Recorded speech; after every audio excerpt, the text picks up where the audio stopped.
Mapagpalang gabi po sa inyong lahat na mga viewers.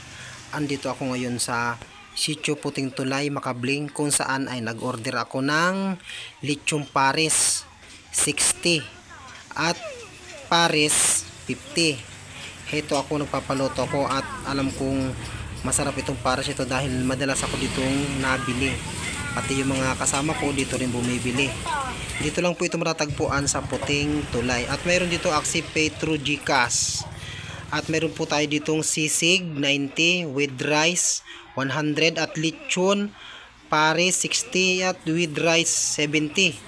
Mami 40 with rice 50.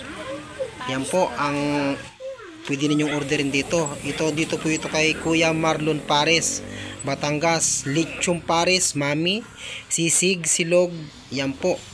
Sa mga gusto pong bumili, dito napakasarap po ng luto dito. At dito na po kayo bumili. Kaya ito yung pinanggabihan namin kanina. At ito nga, naabutan ko may kumakain.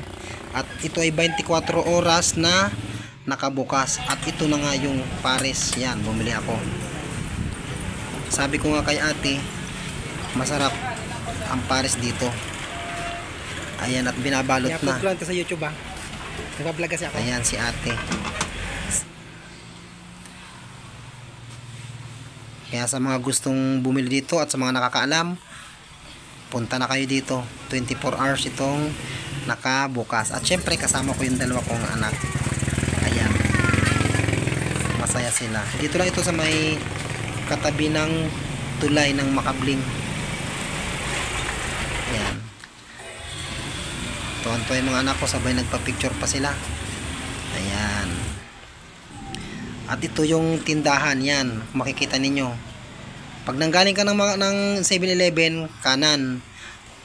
Pag nanggaling ka naman ng Mamplasan, kaliwa. Ayan. Makikita ninyo. Katabi ng Sari-Sari Store. Ayan, oh. Malapit sa may malakas na ilaw ng poste. Mayroon ditong luto-lutuan ng pritong manok.